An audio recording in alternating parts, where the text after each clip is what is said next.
உங்களுக்கு மத்தியில் மரண சிந்தனை, மறுமை சிந்தனை, உயிர் பிரியக்கூடிய நிகழ்வு என்ற பல தரப்பு கோணங்களை, மார்க்க நிலைப்பாடுகளை நிகழ்த்துவதற்காக நெகிழ்வூட்டும் அறிவுரை என்ற தலைப்பின் கீழ் ஒரு சில செய்திகளை இந்த நேரத்தில் உங்களுக்கு நாம் நினைவுக்கு கொண்டு வருகிறோம்.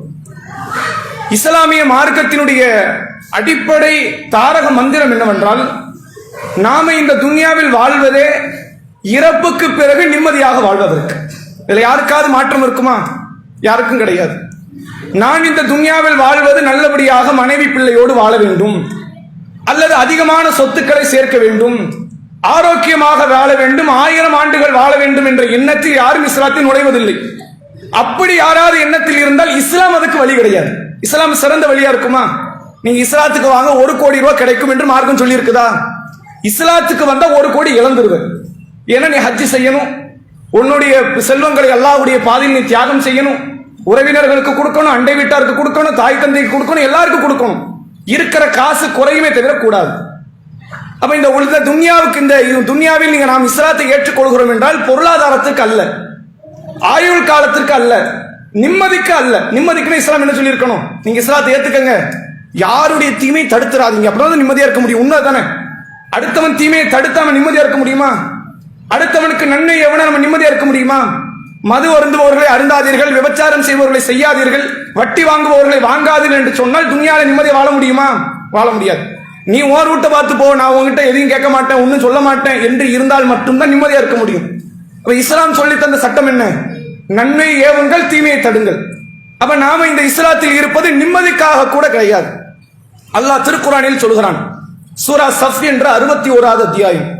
அல்லாஹ் பேசுகிறான், யா அய்யுஹல்லதீன ஆமனூ, ஈமான் கொண்டோர்களே, ஹல் அதுல்லுக்கும் அலா திஜாரத்தின் துன்ஜீக்கும் மின் அதாபின் அலீம்.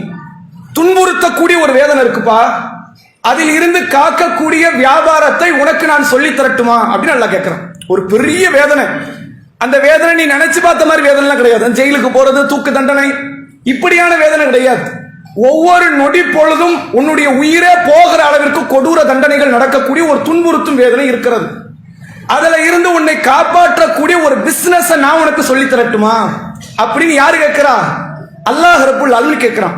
கேட்டுட்டு சொல்றான், துக்மினூன பில்லா, அல்லாஹுவை நம்புங்கள், வ ரசூலிஹி, அவன் தூதரை நம்புங்கள், வ துஜாஹிதூன ஃபீ சபீலில்லாஹி பி அம்வாலிக்கும் வ அன்ஃபுசிக்கும், உங்கள் உயிராலும் உங்கள் செல்வத்தாலும் அல்லாஹ்வுடைய பாதையில் நீங்கள் போராடுங்கள், ஸாலிக்கும் கைருல் லக்கும் இன் குன்தும் தஅலமூன், நீங்கள் அறிந்தால் இதுதான் உங்களுக்கு சிறந்தது. ஜும்மாவுடைய வசனத்தில் அல்லாஹ் சொல்றான் அந்த அத்தியாயத்தில், யா அய்யுஹல்லதீன ஆமனூ இதா நூதிய லிஸ்ஸலாத்தி மின் யௌமில் ஜும்ஆ ஃபஸ்ஸஉ இலா ஸிக்ரில்லாஹி வ தருல் பைஅ ஸாலிக்கும் கைருல் லக்கும் இன் குன்தும் தஅலமூன். ஈமான் கொண்டவர்களே, ஜும்மாவுக்கு பாங்கு சொல்லப்பட்டால் பள்ளிக்கு வந்துரு, வியாபாரத்தை விட்டுரு, நீ அறிந்தால் இது சிறந்ததுங்கிறாங்க. நபி அவர்களுக்கு ஜும்மா கடமையாக்கப்பட்ட நாளில் இருந்து 1400 ஆண்டுகள் இது ஒர்க்கிங் டே. ஜும்மா டே ஒர்க்கிங் டே தானே, அது ஹாலிடே கிடையாது, வீக்கெண்ட் கிடையாது. அது எல்லாருமே தொழிலுக்கு போகக்கூடிய ஒரு நாள் வெள்ளிக்கிழமை. அப்படி இருந்தும் நீங்கள் பெரும் பெரும் உத்தியோகத்தில் இருந்தாலும் சரி, அந்த குறிப்பிட்ட அந்த லஞ்ச் பீரியட் இருக்குது, சாப்பிடக்கூடிய வேளையில் அந்த 1/2 மணி நேரம் 3/4 மணி நேரம் அல்லாஹ்வுக்காக ஒதுக்கிறோம். ஒதுக்காத நபர்கள் ரொம்ப சொற்பம். அவனை எதுக்காக ஒதுக்காம இருப்பான்? வேலை பணிலாம் கிடையாது, ஜும்மா தொழ அவனுக்கு விருப்பம் இல்லை. 100ல ஒருத்தன் தொழல, 199 பேர் என்ன பண்ணிடுறாங்க? எங்கேயாவது ஒரு இடத்துல பள்ளிவாசலுக்கு போய் சேர்ந்துடுறாங்க. 1400 ஆண்டுகளாக கெடாத ஒரு வழிபாடு என்றால் அது ஜும்மாவுடைய வழிபாடு. ஏன் அந்த வழிபாட்டுக்கு நம்ம மக்கள் அவ்வளவு ஆர்வம் செலுத்துகிறார்கள் தெரியுமா? அல்லாஹ் சொல்லுகிறான், ஸாலிக்கும் கைருல் லக்கும் இன் குன்தும் தஅலமூன், இது நன்மை உனக்கு தெரியாது, தெரிந்தால் இதுதான் சிறந்தது, நீ ஓடி வருவேங்கிறாங்க. அப்ப அதுக்கு சொன்ன அதே வார்த்தை அல்லாஹ் எதுக்கு சொல்றான்? சூரா சஃபில அல்லாஹ் பேசுகிறான், அல்லாஹ்வுடைய பாதையில் போரிடுங்கள், உங்கள் உயிராலும் உங்கள் செல்வத்தாலும் அல்லாஹ்வை நம்புங்கள், அல்லாஹ்வுடைய ரசூலை நம்புங்கள். இது எதற்கு தெரியுமா? துன்புறுத்தக்கூடிய நரக தண்டனையில் இருந்து நீங்கள் உங்களை தற்காத்துக் கொள்வதற்கு என்று அல்லாஹ் ரப்புல் ஆலமீன் மிக கடுமையான வேதனை விட்டு பாதுகாப்பதற்கான ஒரு வியாபாரத்தை சொல்லித் தருகிறான். வியாபாரத்தை செய்யணுமா வேண்டாமா? இதை செய்தாலே அன்றி இதை செய்யாமல் நீங்கள் விட்டு விட்டீர்கள் என்றால் நாளை மறுமையில் நமது சரீரம்னா உடம்பு, நம்முடைய உடம்பை நரக நெருப்பில் இருந்து காக்கக்கூடிய ஒரு சக்தி கிடையாது. நம்மளாம் நினைச்சுக்கலாம், அல்லாஹ்வுடைய ரசூல் அவர்களுடைய பரிந்துரை இருக்கு, ஷஃபாத் இருக்கு, நபிகளாரை விட்டால் நபி தோழர்களோ ஏனைய மக்களோ வருவார்கள். ஒன்றை புரிந்து கொள்ளுங்கள், நபி அவர்களை பார்த்து அல்லாஹ் சொல்கிறான், நபியே நீங்கள் நினைத்தால் குர்ஆன் வசனம் நினைக்கிறாங்க. நீங்கள் சொல்லுங்கள், மறுமையில் எனக்கு என்ன நடக்கும் என்றே எனக்கு தெரியாதுன்னு சொல்லுங்க. ஏதோ நீங்க வந்து டாப்ல இருக்கிறீங்கன்னு நினைக்கிறாங்க. உண்மைதான், ரசூலுல்லாஹ் நம்மளை விட இறைச்சத்துல டாப்ல இருக்கிறாங்க, அமல்கள்ல டாப்ல இருக்கிறாங்க, தியாகத்துல டாப்ல இருக்கிறாங்க, நற்குணத்துல டாப்ல இருக்கிறாங்க. ஆனால் மறுமை வெற்றி யாருக்கு எப்படி கிடைக்கும் என்பது நபியே உங்களுக்கு கூட தெரியாது. உங்கள் கதி என்னவாகும் என்பதை நீங்களே மறுமையில வந்து தான் பார்க்க போறீங்க. அதனால் ஒவ்வொருவருடைய மறுமையை காப்பாற்ற வேண்டிய பொறுப்பு யாரை சார்ந்தது? அவர்களை சார்ந்தது. நபி அவர்கள் சொன்னார்கள், ரொம்ப தெளிவான ஒரு வார்த்தை. நபிகளார் சொல்கிறார்கள், ஒரு மனிதன் மரணித்து விட்டான் என்று சொன்னால் அவனை 3 காரியங்கள் பின்னாடியே போகும். ஜனாசா தூக்கிட்டு போறோம்ல, அப்படி போகும்போது 3 காரியங்கள் வரும். நாங்க ரசூலுல்லாஹ் மாலுஹு வஅஹ்லுஹு வஅமலுஹு. ஒன்று அவன் செல்வம், இன்னொன்று அவனுடைய குடும்பம், இன்னொன்று அவனுடைய செய்த செயல்கள். இந்த செல்வம்னா வெறுமனே பணம் காசு மட்டும் கிடையாது. நீங்க கவுன்சிலரா இருக்கலாம், அதுவும் சேர்ந்து வரும். இறந்தது யாருப்பா? அந்த தெரு கவுன்சிலர் இறந்துட்டாரு, அந்த பதவி சேர்ந்து வரும். உங்களுடைய பட்ட படிப்புகள், இன்ஜினியர், டாக்டர், இவர் இந்த துறையில இருந்தார் என்ற பேர் புகழெல்லாம் எங்க வரும்? கபர்ஸ்தான் வரைக்கும் வரும். பக்க மக்கள் தான் பேசிட்டு இருப்பாங்க. இறந்த அந்த லேடி தெரியுமா உங்களுக்கு? நல்ல அருமையான டாக்டருங்க, எவ்வளவு அழகா மருத்துவம் பார்ப்பாங்க தெரியுமா? எத்தனை பேர் உயிரை காப்பாத்திருக்காங்க தெரியுமா? உங்கள் சேர்த்து வைத்த புகழெல்லாம் கபர்ஸ்தான் வரைக்கும் வரும். பேர் வரும், பட்டங்கள் வரும், பதவிகள் வரும், உங்களுடைய செல்வங்கள் வரும். அந்த தெருவில் ஒரு பெரிய வீடு இருந்துச்சு, அந்த வீட்டு ஓனர் தான் மௌத்தாயிட்டார் அப்படின்னு பேசுவாங்க. அந்த செல்வம் எல்லாம் வரும். கூட யார் வருவா? உங்க வாப்பா வருவார், உங்களுடைய தந்தை, உங்களுடைய சகோதரர்கள், உங்களுடைய உடன்பிறப்புகள், உங்களை சார்ந்த எல்லா விதமான உறவினர்களும் வந்து நிற்பார்கள். அதோடு நீங்கள் செய்த நன்மைகளும் தீமைகளும் சேர்ந்து வந்து நிற்கும். நீங்கள் வட்டி வாங்கி இருப்பீர்கள், அது நிற்கும். நீங்கள் மது அருந்து இருப்பீர்கள், அது நிற்கும். நீங்கள் தொழுகை விட்டிருப்பீர்கள், அது நிற்கும். நீங்கள் விபச்சாரம் செய்திருப்பீர்கள், அது நிற்கும். நீங்கள் தர்மம் செய்திருப்பீர்கள், அதுவும் நிற்கும்.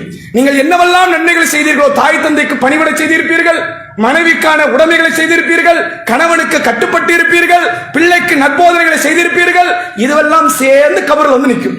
ரசூலுல்லாஹ் சொன்னாங்க, 2 உங்களை விட்டு பிரிந்து விடும்ட்டாங்க. கவுன்சிலர் பதவியோடு அனுப்பிடுவாங்களா?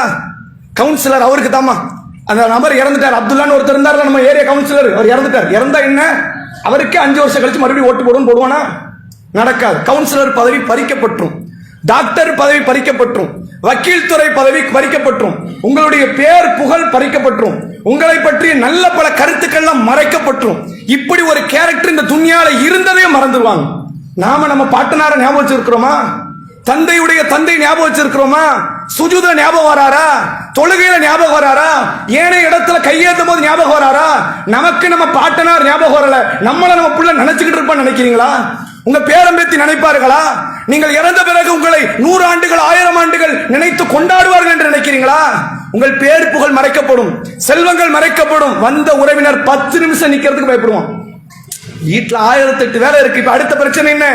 சொத்தை யாரு எப்படி எடுக்கன்னு தெரியல. அக்காவுக்கு கொடுக்கணும், அண்ணனுக்கு கொடுக்கணும், தம்பி கொடுக்கணும், அந்த வீடு எனக்கு வேணும், இந்த வீடு அவனுக்கு கொடுக்கணும். இதுல 1008 பிரச்சனை. அப்பா படுக்கையில் இருந்தாரு, நான் தான் 5 லட்சம் ரூபாய் டாக்டருக்கு செலவு பண்ணேன், அதை வாங்கணும். முக்கியமா உம்மா கழுத்துல ஒரு செயின் இருந்துச்சு, அப்ப அப்பாவுடைய சொத்துக்களை பெற வேண்டும் என்பதற்காக வேண்டிய போட்டி நடக்கும். உங்கள் குடும்பங்களும் போய்விடுவார்கள், உங்கள் செல்வங்கள் போய்விடும். இறுதியாக உங்களோடு இருக்கக்கூடியது எதை நீங்கள் அலட்சியமாக கருதி செய்தீர்களோ உங்கள் செயல்கள் நிற்கும். நான் இருக்கிறேன், நீ கவலைப்படாத. வட்டி வாங்கி இருக்கிறேன், மது அருந்துல நான் இருக்கிறேன், விபச்சாரம் பண்ண நான் இருக்கிறேன், தொழுகை விட்ட நான் இருக்கிறேன், நீ செய்த சதக்கா நான் இருக்கிறேன், நீ செய்த நல்ல காரியம் நான் இருக்கிறேன் என்ற அந்த செயல்கள் மட்டும்தான் கபரிஸ்தானிலே நம்மோடு இருக்கும் என்று நபிகள் நாயகம் ஸல்லல்லாஹு அலைஹி வஸல்லம் அவர்கள் சொன்னார்கள். அப்ப எப்படிப்பட்ட ஒரு பயணத்துக்கு இருக்கிறோம் தெரியுமா? எது நம்மோடு பெர்மனண்டா இருக்குமோ அதை நம்ம சேர்க்கல, எது நம்மோடு பெர்மனண்டா இருக்காதோ அதற்காக வேண்டி பெரும்பாடு. ஒரு மனிதர் வெளிநாட்டுக்கு போறார், நம்ம சமூகத்தில் வெளிநாட்டுக்கு போறதுலாம் சாதாரண விஷயம். இந்த ஊர்ல ஒரு ரொம்ப சின்னதா இருக்கலாம், மற்ற ஊர்கள்லாம் நீங்க விசாரிச்சு பாத்தீங்கன்னா, நீங்க ஊர்ல 100 ஆண்கள் இருக்கிறாங்கன்னா 90 பேர் வெளிநாட்டில் தான் இருப்பாங்க. கத்தாரு, துபாய், பஹ்ரைன், வேற பல கல்ஃப் கண்ட்ரில இருக்கிறதெல்லாம் நம்ம முஸ்லீம் ஆண்கள் தான் இருப்பாங்க. அவர்கள் எப்படி போறாங்கன்னா 15 வயசு 18 வயசு ஒரு சமையல் மாஸ்டர், ஒரு டிரைவர், ஏதாவது ஒன்று கத்துக்கிட்டு போயிடுறது. 3 வருஷத்துக்கு ஒருக்க வந்து பாக்குறது. எப்படி 3 வருடத்திற்கு ஒரு முறை, 2 வருடத்துக்கு ஒரு முறை, 1 மாசம் வருவார், அப்படி மேரேஜ் முடிச்சுட்டு போயிருவார். அடுத்த 2 வருஷம் கழிச்சு வருவார், புள்ள பிறந்து 1 வயசுல இருக்கும், வந்து பார்த்துட்டு போவார். இப்படியே 30 ஆண்டுகள் 40 ஆண்டு காலம் உழைப்பார். எதுக்கு திரும்ப உழைக்கிறாரு? பொம்பளை பிள்ளையை பெற்றுட்டோம், அந்த பிள்ளையை திருமணம் முடிச்சு வைக்கணும், ஒரு வீடு கட்டணும். 40 ஆண்டு காலம் உழைத்து அவன் வீட்டை கட்டுகிறான், ஏர்போர்ட்ல மௌத்தாகிறான். அவனுடைய மையத்து வீட்டுக்குள்ள வர முன்னாடி கபருக்குள்ள போகுது. நடக்குதா இல்லையா? நீங்கள் அவ்வளவு தூரம் பாடுபட்டு சேர்த்த செல்வங்கள் எல்லாம் உங்களுக்கு இல்ல. உங்கள் பெயர் மாற்றப்படுகிறது, உடை மாற்றப்படுகிறது, சூழ்நிலை மாற்றப்படுகிறது, எல்லாவற்றையும் இழந்து நீங்கள் நெற்கதியானவர்களாக கபருக்குள் அடக்கம் செய்யப்படுகிறீர்கள். நடக்குமா இல்லையா? யாருக்காவது மறுத்து பேச முடியுமா? இல்லங்க, அப்படிலாம் கிடையாது. நான் மவுத் ஆயிட்டோம்னா என்னுடைய மனைவி என் கூட வந்து கபர்ல படுப்பாங்கன்னு சொல்ற நபர்கள் உண்டா? என் கணவர் அப்பெல்லாம் விட மாட்டாருங்க, வீட்டுக்குள்ள வச்சே என் மையத்தை வச்சு பார்த்துக்கிட்டே இருப்பாரு சொல்லுகிற கணவன்மார்கள் உண்டா? மனைவிமார்கள் உண்டா? யாரும் கிடையாது. அல்லது நீங்க உங்க புள்ள மவுத் ஆயிட்டான்னு வைங்க, கொண்டு போய் கபர்ல அடக்கம் பண்ணியாச்சு, வீட்டுக்கு வரீங்க, மழை கடுமையா பெய்யுது. முந்தைய நாள்ல மற்ற நாட்கள்ல ஒரு சிறிய மழை வந்தால் கூட தாங்க முடியாத என்னுடைய பிள்ளை இப்ப மழையில கிடக்கிறான், போய் மையத்தை எடுத்துட்டு வருவோன்னு போறீங்களா? கடுமையான வெயில், பனி, எதையாவது காரணம் வைக்கிறீங்களா? வீட்டுல நல்ல சாப்பாடு சமைப்பீர்கள், என் பிள்ளை கொண்டு போய் கொடுக்கணும்னு கபரஸ்தானுக்கு போற நபர்கள் உண்டா? எல்லாவற்றையும் மறந்து விடுவார்கள். அப்படிப்பட்ட மிக மோசமான அற்பகரமான ஒரு வாழ்க்கை இந்த துனியா. இல்லைன்னு மறுக்க முடியுமா? நீங்கள் அழகழகாக கட்டியிருப்பீர்கள் அந்த வீடு, ஒரு 100 வருஷத்துல எவங்கையிலே போய் அந்த வீடு இருக்கும். உங்க மகன் பேரங்கையில இருந்தாலும் ஒரு நியாயங்க, அவன் வித்து மண்ணாக்கிட்டு போயிருவான். அது யாரு கைக்கெல்லாம போய் எவனோ ஒருத்தர் அதை கொண்டு லாபம் அனுபவித்துக் கொண்டிருப்பான். உங்க பைக் இன்னொரு ஆள்கிட்ட, உங்க கார் இன்னொரு ஆள்கிட்ட. இவ்வளவு ஏன்? உங்கள் கணவர் இன்னொரு பெண்ணுகிட்ட, உங்கள் மனைவி இன்னொரு ஆணுகிட்ட. என்ன பத்திரமா? மவுத் வரைக்கும் நீ என் புருஷனாமா, நீ என்னுடைய மனைவிதாமா இருப்பாங்களா? ரொம்ப ரேரு. அப்படி தடுக்கப்பட்டவர்கள் யார்? நபிகளாருடைய மனைவிமார்களை தவிர துன்யாவில் யாரையும் இப்படி தடுத்து நிறுத்த முடியாது. நான் மவுத்தாகிறேன், ஏமா நீ எனக்கு அப்புறம் யாரும் கல்யாணம் முடிக்க கூட சொல்ல முடியுமா? அந்த அருகதை இருக்குதா? யாருக்கும் கிடையாது. உங்கள் மனைவியே உங்களுக்கு சொந்தம் இல்லைன்னு ஆயிரும், உங்கள் கணவன்மார்கள் உங்களுக்கு சொந்தம் இல்லைன்னு ஆயிரும், உங்கள் தாய் தந்தையர்கள் ஏனைய பிள்ளை மீது பரிவு காட்ட ஆரம்பித்து விடுவார்கள், உங்கள் பிள்ளைகள் உங்களை மறந்துடுவாங்க. எதுக்குப்பா இந்த போராட்டம்? ஏன் இவ்வளவு தூரம் ஓடணும்? என்ன நீ மறந்துடுவே அப்படின்னா உனக்காக ஏன்டா நான் கட்டணம் வீட்ட? என்ன மறந்துடுவேன்னா உனக்காக நான் இவ்வளவு ஏன் பாடுபடணும்? என்னை என்றைக்கும் மறக்காமல் என்னுடைய நன்மை தீமைகளை கணக்கெடுத்துக் கொண்டிருக்கக்கூடிய ரப்புக்காக நான் என்ன செய்தேன்? அதெல்லாம் நினைச்சு பார்க்கணும். அந்த மறுமையை பற்றிய சிந்தனை மக்கள்கிட்ட அதிகமாக இல்லை. அல்லாஹ் திருக்குரானிலே சூரா ஹஜ் என்ற அத்தியாயத்தில் பேசுகிறான். ஹஜ் தெரியுமில்ல, 22வது அத்தியாயம். அல்லாஹ் சொல்கிறான், யா அய்யுஹன்னாஸ், மனிதர்களே, இத்தகு ரப்பக்கும், உங்கள் இறைவனை அஞ்சிக் கொள்ளுங்கள். இன்ன ஸல்ஸலத ஸாஅத்தி ஷைஉன் அதீம், மறுமையினுடைய திடுக்கம் இருக்கிறதே பட்டு பயங்கரமான திடுக்கம்ங்கறான். நீ நினைச்சு கூட இப்படி பார்த்திருக்க மாட்ட. சில நாட்களை நீ சந்தித்திருப்பாய், லாக்டவுன் நேரம் பயங்கரமா இருக்கும், வேற எந்த நாள்ல பயங்கரமா இருக்கும், திடீரென்று ஒரு கலவர நேரம் பயங்கரமா இருக்கும், கடுமையான மழை பயங்கரமா இருக்கும், கடுமையான புயல் பயங்கரமா இருக்கும். நீ சந்தித்த நாளில் இது போன்ற பயங்கரமான நாளை நீ பார்த்திருக்க மாட்ட.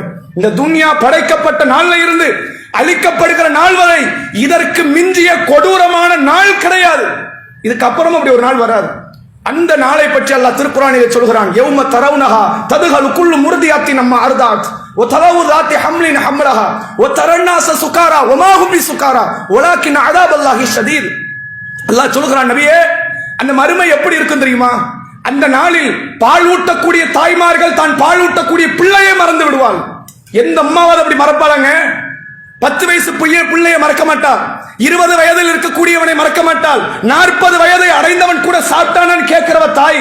அப்படிப்பட்ட தாய் கை பிள்ளையாக இருக்கும், பால் கொடுத்தால் தான் இவனை வாழ வைக்க முடியும் என்ற நிலையில் இருக்கிற குழந்தையை மறக்கும் நாள் அந்த மறுமை நாள். அடுத்து அல்லாஹ் சொல்கிறான், கர்ப்பிணி பெண்கள் தன் வயிற்றிலே வைத்திருக்கக்கூடிய கருவை ஈண்டெடுத்து விடுவாள். அவளுக்கு வேதனை தெரியாத. நீ யோசிச்சு பாருங்க, நல்ல அசந்து தூங்கிட்டு இருப்போம், ஒரு கொசு கடிச்சுன்னா டக்குன்னு எந்திரிச்சிரும், சுளீர்னு கடிக்கும், கடுமையான வேதனை, டக்குன்னு சொரிஞ்சுக்கிட்டே எந்திரிச்சிருவோம். கை முறிஞ்சிட்டுன்னு வைங்க, இப்போ ஒரு பேச்சு ஆக்சிடென்ட், பைக்ல இருந்து விழுந்துட்டோம், கை உடஞ்சிருச்சு, இந்த நேரத்தில் ஒரு கொசு கடிக்குது. கொசு கடி பெருசா தெரியுமா? தெரியாது. என்ன காரணம்? பெரிய வேதனை சிறு வேதனையை மறக்க வச்சிடும். அல்லாஹ் சொல்கிறான், கருவில இருக்கிற குழந்தையை வீட்டெடுக்கிறது இருக்குது துன்யாவிலேயே பெரிய வேதனை, ஆகிரத்துல நீ நரகத்தை பார்க்கும் போது அது உனக்கு வேதனையா தெரியாதுங்கிறான்ல. சொல்லிட்டு அல்லாஹ் சொல்றான், ஒத்தரன் நாச சுக்காரா, நபியே, மனிதர்களை நீங்கள் போதை வயப்பட்டவர்களாக பார்ப்பீர்கள். சரக்கு அடிச்சவ மாதிரி இருப்பான், சாராயம் குடிச்சவ மாதிரி இருப்பான். வலாக்கின் அதாபல்லாஹி ஷதீத், அவர்கள் போதை வயப்பட்டவர்கள் அல்ல, நரகத்தை பார்த்து கொண்டிருக்கிறார்கள். நல்ல நோட் பண்ணுங்க, நரகத்துக்குள்ள இன்னும் நுழையல, நரகத்துக்குள்ள இன்னும் நுழையல, நரகத்தை பார்க்கிறோம். பார்க்கும் போது அவன் அசந்து போய் நிக்கிறான். டேங்க அப்பா, இப்படி ஒரு வாழ்க்கைக்காக நம்ம போராடி இருந்தோம். 60 ஆண்டுகள் 80 ஆண்டுகள் போராடியது இந்த நரகத்தினுடைய இந்த நெருப்புக்காகத்தானா? அந்த நெருப்போடு பணி செய்யக்கூடிய பெண்கள் நீங்கள் சுதாரித்துக் கொள்ளுங்கள். கொஞ்சம் யோசிச்சு பாருங்க, ஒரு வெண்ணியை தொட முடியாது, ஒரு தோசைக்கல் கடுமையான சூட்டில் இருக்க தொட முடியாது. அதையெல்லாம் பார்த்து வெறுந்தோடுகள் இருக்கக்கூடிய நாம் நரகத்தில் நம்முடைய ஒட்டுமொத்த உடலையும் நெருப்புக்காக வேண்டி உணவாக கொடுக்கக்கூடிய மனநிலை என்னவென்று சொல்வது? அல்லாஹ் திருக்குர்ஆன்ல சொல்றான், இந்த நரகம் தான் கிடைக்கும். நம்மள காஃபிரை பார்த்து அந்த காஃபிர்லாம் சொல்றான், நரகம் போனா போயிட்டு போறோம், உனக்கு என்ன வந்துச்சு? ரசூலுல்லாஹ் பார்த்து அதுக்கு அல்லாஹ் குர்ஆன்ல ஒரு வார்த்தை சொல்றான் பாருங்க, ஃபமா அஸ்பரஹும் அலன் நார். அட நரகத்துக்கே போயிருவாங்கறியப்பா, உன் பொறுமை என்னன்னு சொல்லுங்கிறான். அல்லாஹ்வே பார்த்து ஆச்சரியப்படுறான், நரகமே போயிருவாங்கறானப்பா. அவனும் நரகத்தை பார்க்கல, கெப்பாசிட்டி என்னன்னு தெரியாது, அதனுடைய ஒரிஜினல் டெம்பரேச்சர் என்னன்னு தெரியாது, தெரியாம பேசிக்கிட்டு இருக்கிறான். நரகத்தை பொறுத்துக் கொள்ளக்கூடியவனுடைய பொறுமை என்னவென்று சொல்வது என்று அல்லாஹ் கேட்கிறான். சாதாரண வாழ்க்கையா நரகம்? நீங்க நினைக்கலாம், ஈமான் கொஞ்ச நேரத்துக்கு முன்னாடி பேசினார், கடுகளவு ஈமான் இருந்தால் சொர்க்கம், லா இலாஹ இல்லல்லாஹ் என்று சொல்லிவிட்டால் சொர்க்கம். கண்டிப்பாக இந்த கொள்கை அது உண்மை, மாற்றமே கிடையாது, மாற்றமே கிடையாதுங்க. நல்லா தெரிஞ்சுக்கங்க, ஒருத்தன் ஒரு கொலை பண்ணிட்டான்னு வைங்க, 14 ஆண்டுகள் அவனுக்கு சிறை தண்டனை, நீங்க கண்டிப்பா திருப்பி வருவானா இல்லையா? அல்லாஹ் நாடி ஹயாத்தை கொடுத்தா வந்துருவான். நான் கண்டிப்பா வந்துருவேன், 14 வருஷம் போய் ஜெயில இருக்கா தயாரா? மனைவியை விட்டு பிள்ளைகளை விட்டு வியாபாரத்தை விட்டுட்டு நம்ம போயிட்டு வர்றதுக்குள்ள இந்த குடும்ப சூழ்நிலை எப்படி மாறும்னு தெரியாது. உள்ள போனா ராஜாங்க வாழ்க்கையா? ஜெயிலுக்குள்ள போனா நிம்மதியா கொடுத்துருவாங்க, டிவி ஹிவியா போட்டு கையில ரிமோட்டை கொடுத்து வைஃபை கனெக்ஷனை கொடுத்து 3 வேளை இல்ல 6 வேளை சாப்பாடு வச்சுக்க கொடுத்துருவான் அவன். சாதாரண அற்ப உலகத்தில் வாழக்கூடிய ஒரு சிறைச்சாலை வாழ்க்கை 14 ஆண்டுகள் கழித்து திரும்பி வருவோன்னு தெரிந்தால் கூட அந்த வாழ்க்கை யார் விரும்ப மாட்டான். ஆனால் நரகம் எப்படி ஆயிடுச்சு, கிள்ளுக்கிற போனா போயிட்டு போறோம், போயிட்டு திரும்பி வந்துடலாம். என்ன மாமியார் விடா? போயிட்டு போயிட்டு வர்றதுக்கு மாமியார் விடாங்க. நரக வாழ்க்கை அற்பமாக மக்களால் பார்க்கப்படுகிறது. நரகம்னா என்ன? சாதாரண ஒரு விஷயம். அல்லாஹ்வுடைய தூதர் அவர்கள் பாவங்களை செய்யாதவர், ஒருவேளை அலட்சியத்தில் 1-2 பாவம் செய்திருந்தால் கூட அல்லாஹ்வால் மன்னிக்கப்பட்டவர். நாளை மறுமையில் சொர்க்கத்தில் முதல் நபராக நுழையக்கூடிய அல்லாஹ்வுடைய தூதர் அவர்கள் நரகத்தை நினைத்து கண்ணீர் வடிக்காத நாள் கிடையாது. ஏங்க அந்த மனிதர் கண்ணீர் வடிக்கணும்? என்ன காரணம்? நரகம் போமாட்டோம் ரசூலுல்லாஹ்க்கு தெரியுமா இல்லையா? நல்லா தெரியும். நரகத்தில் அல்லாஹ் நம்ம அனுப்ப போறது இல்லை. ஆனால் அந்த நரகம் உண்மையில் நினைத்து கண்ணீர் வடிக்கப்பட வேண்டிய காரியம் தான்.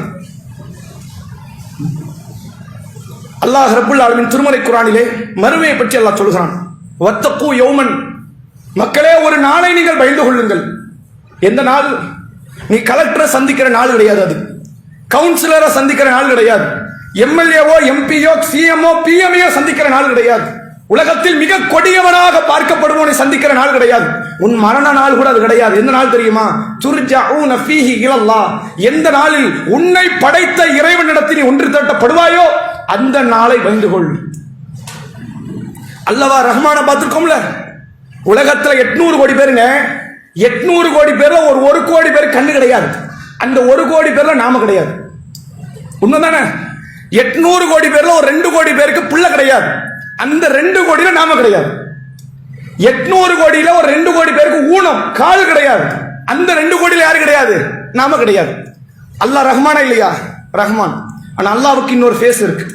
நம்ம எல்லாமே அல்லாஹ்வை மிகப்பெரும் அருளாளனாக பார்க்கிறோம், அதுல மாற்றமே கிடையாது. அல்லாஹ் மாபெரும் ரஹ்மான், மிகப்பெரிய ரஹீம். அவனுடைய கருணை அன்பு அவனுடைய அருளுக்கு நிகர அவன் மட்டும்தான், வேற யாரும் கிடையாது.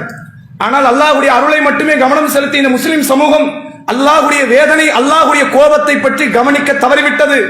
நபிகள் நாயகம் ஸல்லல்லாஹு அலைஹி வஸல்லம் அவர்கள் சொன்னார்கள், வல்லவ் யஅலமு பிகுல்லி லதி இன்தல்லாஹில் அதாப் லம் யம்மம் மினன் நார்.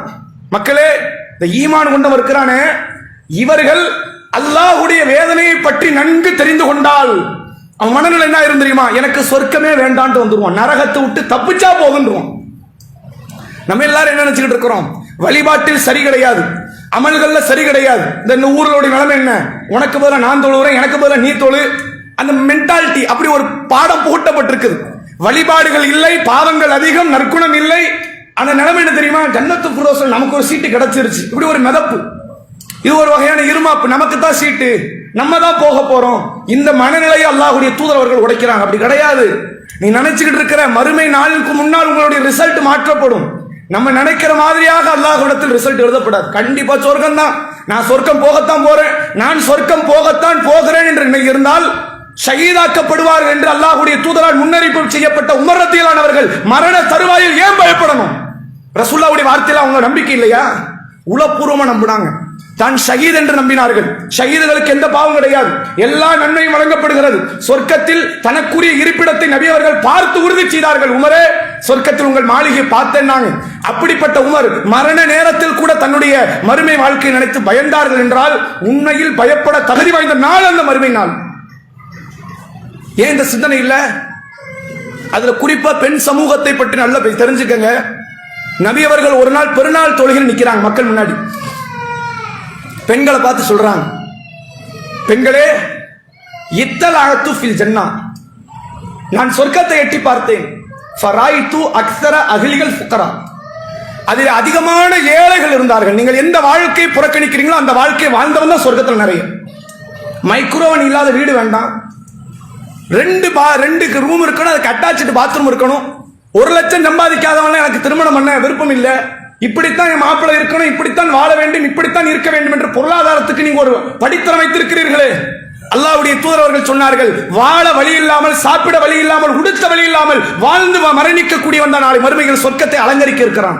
அவன் தான் சொர்க்கத்துக்கு போவான். சொல்லிட்டு ரசூலுல்லாஹ் சொன்னாங்க, வத்தல் அத்து ஃபின்னார், நரகத்தை நான் எட்டி பார்த்தேன். ஃபராயித்து அக்ஸர அஹ்லில் நிசா, அங்கு அதிகம் பெண்களை பார்த்தேன். நீங்க எல்லா இடத்துலயும் பார்க்கலாம், பயான்ல பெண்களுக்கு தனி இடவசதி உண்டுன்னு போடுவாங்களா? நரகத்துல ஆண்களுக்கு தான் தனி இட வசதி, பெரும்பான்மையான அறையா இருக்கு பெண்களுக்கு. பயம் வரணுமா இல்லையா? யாரை பார்த்த ரசூலுல்லாஹ் அந்த செய்தியை சொன்னாங்க? உங்களை பார்த்தா, அல்லது நமக்கு முந்தைய தலைமுறையை பார்த்தா, அல்லது வரக்கூடிய தலைமுறையை பார்த்தா?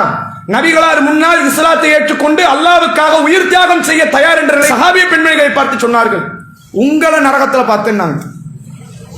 உடனே அந்த பெண்கள்ல ஒரு பெண்மணி எந்திரிச்சு கேட்கிறாங்க, பிமை அரசல்லாம், அல்லாஹ்வுடைய தூதரை நாங்க மட்டும் நரகத்துக்கு அதிகம் தெரிஞ்சுக்கணும்ல, கிளாரிபிகேஷன் இருந்தா தான் சரியா இருக்கு. சும்மா நீங்க நரகன்ட்டீங்கன்னா நம்ம ஏத்துட்டு போனா நாங்க என்ன பாவத்துக்கு போனோம் தெரிய வேண்டாமா?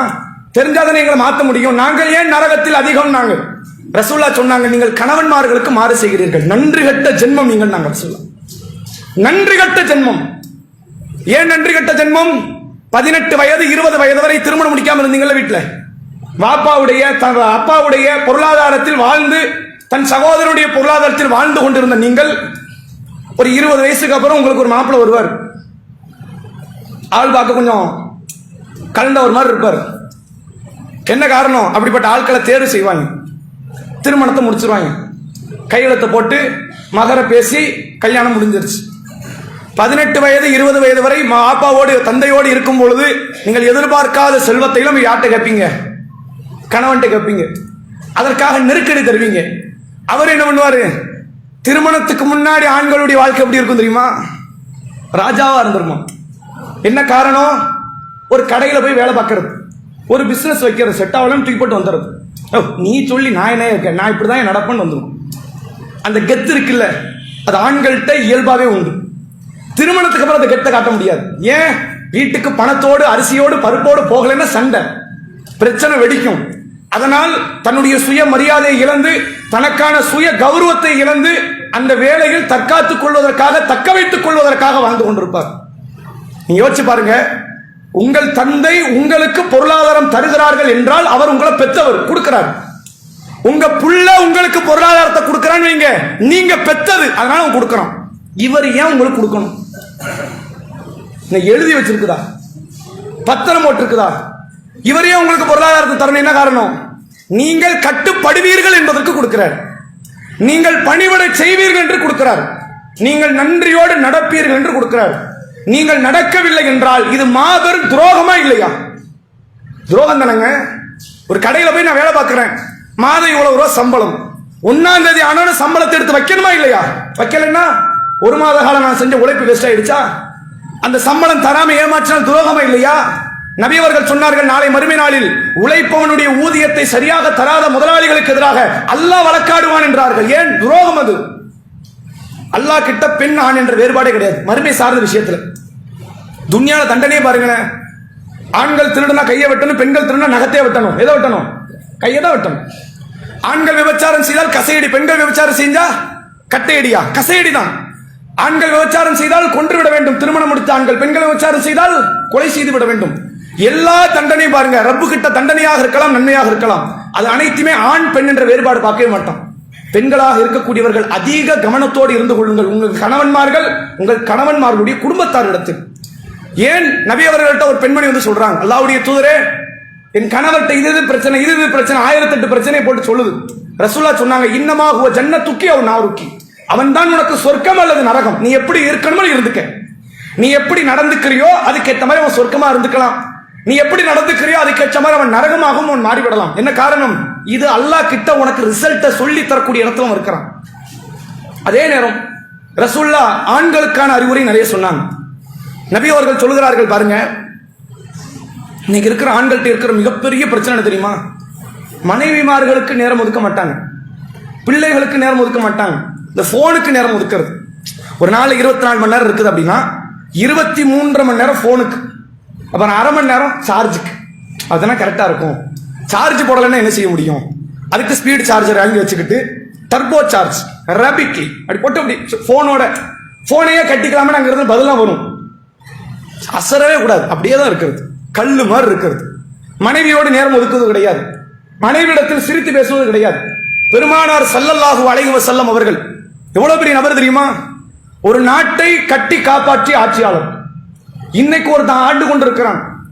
ரசூலுல்லாஹ் ஆட்சி செய்த இடத்தை விட சுருங்கிய பரப்பளவு. ஆனால் அந்த ஆட்சியினுடைய முறை என்ன? தானும் தன்னை சார்ந்தவர்கள் மட்டும் நல்லா இருக்குன்னு ஒரு ஆட்சி நடக்கல, தானும் தன்னை சார்ந்தவர்களை தவிர அனைவரும் நல்லா இருக்குன்னு நினைச்சவர் அல்லாஹ்வுடைய தூதர் அவர்கள். ஒரு பெரும் ஆட்சியை நடத்தியவர், மாபெரும் நீதிபதியாக இருந்தவர், பள்ளிவாசலை ஐவேளை தொழுகை தொலை வைத்த இமாமாக இருந்தவர், போர் படை தளபதிகளை வழிநடத்திய தளபதியாக இருந்தவர். இந்த நேரத்தில் கூட மனைவியோடு பேசுவதற்கு நேரம் ஒதுக்காமல் இருந்தது கிடையாது ரசூலுல்லாஹ். இஷாவுக்கு பிறகு ரசூலுல்லாஹ் மனைவியோடு பேசுவாங்க, தஹஜ்ஜத்துக்கு பிறகு பேசுவாங்க, ஃபஜருக்கு முன்பாக பேசுவார்கள் என்று ஹதீஸ்கள் இருக்கிறது. மனைவியோடு பேசுவது, மனைவிக்கான பணிவிடைகளை செய்வது, மனைவியை கருசரணையோடு கருணையோடு பார்ப்பது, அவர்களுக்கான பணிவிடைகளை அதிகமாக செய்வது இருக்கிறது, வணக்க வழிபாடுகளில் உள்ளது. நாங்கள் ரசூலுல்லாஹ் அதனால தான் பெருமானார் ஸல்லல்லாஹு அலைஹி வஸல்லம் அவர்கள் சொன்னார்கள், மக்களே, எந்த நன்மையும் நீங்கள் அற்பம் என்று நினைத்து விடாதீர்கள். உங்கள் மனைவியினுடைய வாயில் ஒரு கவள உணவை ஊட்டி விடுவதை கூட, சாப்பாடு ஊட்டி விடுறீங்களா, அது கூட நன்மை தான். பெருமானார் ஸல்லல்லாஹு அலைஹி வஸல்லம் அவர்கள் சொன்னார்கள், கைருக்கும் லி அஹ்லி, யார் தன் குடும்ப பெண்களிடத்தில் நல்ல முறையில் நடக்கிறாரோ அவர்தான் உங்களுக்கு சிறந்தவர். பெண்கள் நரகத்தில் அதிகம். ஏன்? கணவனுக்கு கட்டுப்படல. ஆண்களும் அல்லாஹ்விடத்தில் மிக கடுமையான விசாரணைக்கு ஆட்படுத்தப்படுவார்கள். பெண்கள் என்பவர்கள் அல்லாஹுவால் வழங்கப்பட்ட அமானிதமான ஒரு பொருள். அல்லாஹ்வுடைய பாலிசி என்ன தெரியுமாங்க? எதை அமானிதமா அல்லாஹ் கொடுக்கறானோ அதை அப்படியே திருப்பி கொடுத்துறோம். கொடுக்கலன்னா அல்லாஹ்க்கு கடுமையான கோபம் வந்துடும். இப்ப அல்லாஹ் எனக்கு உடம்பு கொடுத்திருக்கான், உங்க எல்லாருக்கும் அல்லாஹ் உடம்பு கொடுத்திருக்கான். இந்த உடம்பை எப்படி நம்ம பயன்படுத்தணும்? ஆரோக்கியமான முறையில் பயன்படுத்திக்கிட்டே போகணும். ஆரோக்கியமான முறையில் பயன்படுத்தி இந்த முதுமையில கண்ணு போகும், காது போகும், அது பிரச்சனை கிடையாது. நீ சிகரெட்டு பிடிச்சி உன்னுடைய உடலை நீ கெடுத்தால், உன்னுடைய சாராயத்தால் உன் உடலை கெடுத்தால், ஆரோக்கியமற்ற வாழ்க்கையால் உன் உடலை கெடுத்தால், மறுமையில் நீ கடுமையான குற்றவாளியாக அல்லாஹ் கிட்ட நிற்பேன். என்ன குற்றம்? நான் கொடுத்த உடம்பை நீ என் கெடுத்தன்னு அல்லாஹ் கேட்பேன். நான் தானே கொடுத்த கண்ணுங்க, நான் தானே கொடுத்த காதுங்க, உன் உடல் உறுப்பை நீ சேதப்படுத்திட்டு வருவேன், நான் கொடுத்த அமானிதத்தை நீ நாசமாக்க உன்னை சும்மா விடணுமா? உடல் உறுப்பு விஷயத்திலே அல்லாஹ் இப்படி கேட்பான் என்றால், பெருமானார் சொன்னாங்க, ஒரு நபித்தோழர் இரவு முழுவதும் தொழுகிறார், பகல் முழுவதும் நோன்பு வைக்கிறார். ரசூலுல்லாஹ் என்ன சொன்னாங்க தெரியுமா? கண்ணுக்கு செய்ய வேண்டிய கடமை இருக்குன்னாங்க, உன் உடலுக்கு செய்ய வேண்டிய கடமை இருக்குன்னாங்க. சொல்லிட்டு ரசூலுல்லாஹ் சேர்த்து சொன்னார்கள், உன் மனைவிக்கு செய்ய வேண்டிய கடமையும் இருக்கிறது. தொழுகை எப்படி கடமையோ, நோன்பு எப்படி கடமையோ, ஹஜ் எப்படி கடமையோ, மனைவியோடு சிரித்து பேசுவது, அன்பாக இருப்பது கடமை. நாங்கள் அது ஒரு ஃபர்லு. அந்த ஃபர்லை தவறவிட்ட ஆண்கள் அல்லாஹ்விடத்தில் கடும் குற்றவாளி என்றார்கள். மறுமை சிந்தனை இருந்திருந்தால், அல்லாஹ்வை பற்றிய போதிய பயம் இருந்திருந்தால், மனைவிமார்களுக்கு உண்டான அந்த காரியத்தை, கடமையை, உரிமையை செய்திருப்பார்களா இல்லையா? இதை விட்டுட்டு ஃபஜர் தொழுகைக்கு சஃப்ல நிக்கிறாங்க. மார்க்கத்தில் தடுக்க சரியான காரியம் தான். நீங்கள் எப்படி செஞ்சுட்டு வந்திருக்கணும் தெரியுமா? நபி அவர்கள் தன் மனைவியோடு நேரம் ஒதுக்கிவிட்டு ஃபஜருடைய தொழுகையில் நின்றார்கள். இங்கு அதிகமான நோன்புகள், அதிகமான தொழுகைகள், வணக்க வழிபாட்டில் ஆர்வம். அந்த ஆர்வத்தோடு சேர்த்து மனித உரிமை விஷயத்தில் நீங்கள் தலையிட்டிருக்க வேண்டுமா இல்லையா? இதெல்லாம் மனித உரிமையில வருமானு நினைக்கிறாங்க. இந்த ப்ளூ கிராஸ் தெரியுமா? இந்த கோழி அடிச்சு கொண்டுட்டா, நாய் அடிச்சு கொண்டுட்டா, காக்காவை அடிச்சு கொண்டுட்டா ஒரு குரூப் வரும். மனைவிமார்களுக்கு ஒரு குரூப் கிடையாது உலகத்தில். உண்மை தானே? கொடுமை நடத்தப்படும். ஆனா இதுக்கெல்லாம் உலகத்தில் சில கூட்டம் உருவாகும். அவன் எப்படி வித்தியாசமா பதில் கொடுப்பான். நீயும் உன் இஷ்டப்படி நட, அவன் எப்படி அவன் இஷ்டப்படி நடக்கிறான், நீ உன் இஷ்டப்படி நட. இது சரியான ரூல் கிடையாது, தீர்வு. ஆனா இது நல்ல தீர்வு கிடையாது. இஸ்லாம் சொல்லி தரக்கூடிய தீர்வு என்ன தெரியுமா? உன் மனைவியிடத்தில் கண்ணியமாக ஒழுக்கமாக நடக்காவிட்டால், கனிவோடு பண்பாக நீ நடக்காவிட்டால், அல்லாஹ்விடத்தில் நீயும் குற்றவாளி. பெருமானார் இத்தனை பல பணிகளோடு, என்ன நிறைய பேருக்கு போதிக்கப்படுறது என்ன தெரியுமா? மனைவி கிட்ட கூட சிரிச்சு பேசக்கூடாது, அப்படி உம்முன்னு இருக்கணும். ஏன்னா மறுமை பத்தி அவர் நினைச்சுக்கிட்டு இருக்கிறாராம். கபர் வாழ்க்கை, மறுமை, சொர்க்கம், நரகம். ரசூலுல்லாவுக்கு இல்லாத இறைச்சம் உங்களுக்கு வந்துருச்சா? நீங்கள் அதை காட்டியிருக்கணுமா இல்லையா அந்த இடத்துல? சரி, இது ஒரு பக்கம். அடுத்து பாருங்க, இந்த அண்டை விட்டார்னு நிறைய பேர் உண்டா?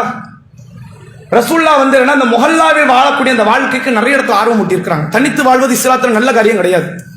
நான் தனியா போய் ஒரு இடத்துல வீடு எடுத்து தங்க போற நல்ல காரியம் கிடையாது. முஹல்லாங்கிற ஒரு ரூலை உருவாக்குனது இஸ்லாம் தான். முஹல்லான என்ன? நமக்குன்னு ஒரு சொசைட்டி, நமக்கு அக்கம் பக்கத்தில் ஆட்கள் இருக்கணும், சொந்த பந்தங்கள் இருக்கணும், இவங்களோடு சேர்ந்து வாழ்வதற்கு பேர் தான் முஹல்லா. அந்த முஹல்லா வாழ்க்கை எதற்கு தெரியுமா? அண்டை வீட்டாருக்கான உதவிகளை, பாசங்களை, பிணைப்புகளை நீங்கள் செய்ய வேண்டியது உங்கள் மீது கடமை. பெருமானார் ஸல்லல்லாஹு அலைஹி வஸல்லம் அவர்கள்ட்ட ஒரு சஹாபி பெண்மணி வந்து கேட்கிறாங்க, பெண்களே குறித்து வைத்துக் கொள்ளுங்கள், ஆண்களும் குறித்து வைத்துக் கொள்ளுங்கள், நரகம் எப்படிலாம் போவோம்னு பாருங்க.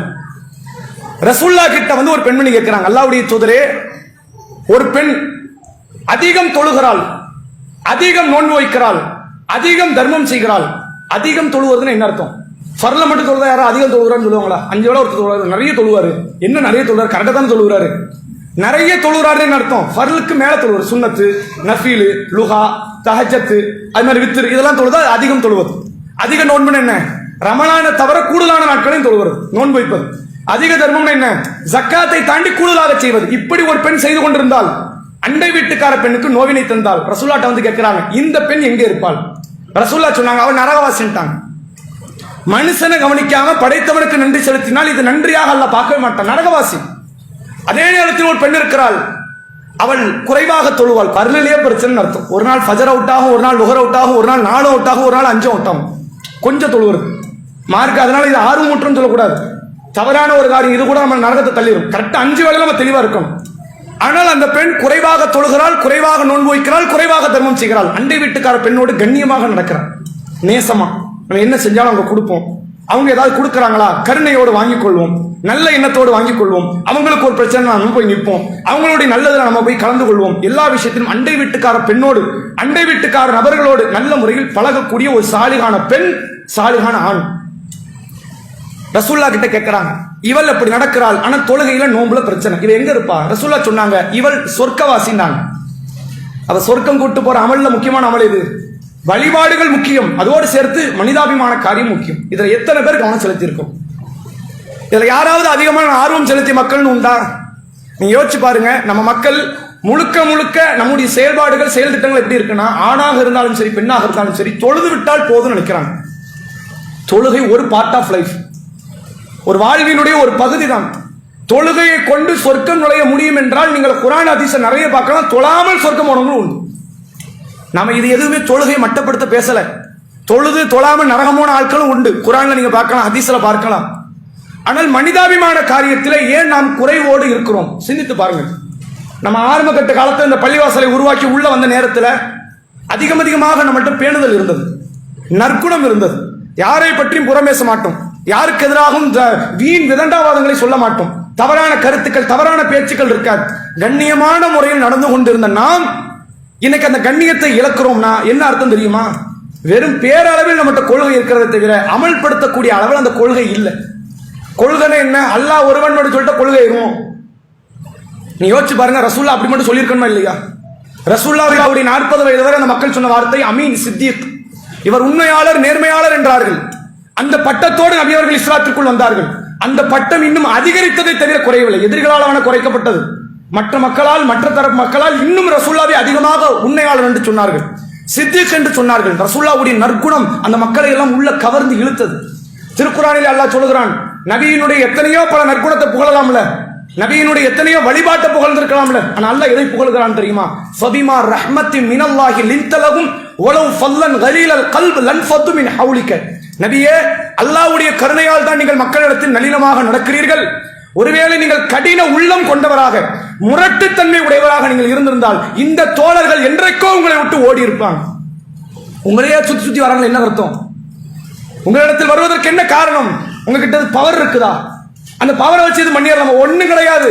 நீங்கள் நல்லவர், நற்குணவாதி, உங்க கூட இருந்தாதான் நிம்மதின்னு வரோம். எப்ப பார்த்தாலும் அப்படி வாழ்ந்தார்கள். அந்த பண்பு நம்மகிட்ட வந்திருக்கணுமா வேண்டாமா? நம்மளை பார்த்து ஒதுங்கி போறவங்க தான் சமூகத்தில் அதிகம். பக்கத்தில் வந்து நேசத்தோடு சலாம் சொல்பவர்கள் குறைவு. என்ன காரணம்? நம்மால் அவர்களை அதிகமான முறையில் பாதிப்பை ஏற்படுத்தி இருக்கிறோம். நாவுகளால், செயல்களால், சில குறைபாடுகளால், சில தவறான வார்த்தைகளால் பலரை நோவினைப்படுத்திய நபர்கள் புரிந்து கொள்ளுங்கள், நீங்கள் சேர்க்கிற நன்மை எல்லாம் நான் இன்னொருவருடைய கைக்கு கொடுக்கக்கூடிய நபர்களாக நீங்கள் மாறிக்கொண்டிருக்கிறீர்கள். மறுமைனா என்ன? மறுமையினுடைய வாழ்க்கையினுடைய அஸ்திவாரம் என்ன? அதை நீங்கள் அடிப்படையாக புரிந்து கொள்ள வேண்டும். அல்லாஹ்வுடைய தூதர் அவர்கள் திருமறை குர்ஆனில் எத்தனையோ பல வசனங்களை அந்த மரணம் சார்ந்த செய்திகளை எல்லாம் நமக்கு நினைவுபடுத்துறாங்க. அதுல சூரா அன்ஆம்ல வரக்கூடிய ஒரு வசனத்தை பாருங்க. அல்லாஹ் சொல்கிறான், இன்னல்லதீன லலமு அன்ஃபுஸஹும், யார் தங்களுக்கு தாங்களே அநீதி இழைத்துக் கொண்டிருந்தார்களோ அவர்களிடத்தில் உயிரை கைப்பற்றக்கூடிய வானவர்கள் வருவார்களாம். யார் வருவார்? ரூஹை கைப்பற்றக்கூடிய வானவர்கள் அநியாயம் செய்த மக்கள்கிட்ட வருவாங்க. இது என்ன அநியாயம்? தனக்குத்தானே அநியாயம், இன்னொருத்தனுக்கு அநியாயத்துக்கு பேசல. தனக்குத்தானே அநியாயம் என்ன? வழிபாடுகளில் குறை வைப்பது, மார்க்க கடமைகளை செய்ய மறுப்பது. நாம மது வருந்தோம், இன்னொருத்தனுக்கு பாதிப்பா? நமக்கு பாதிப்பு. நாம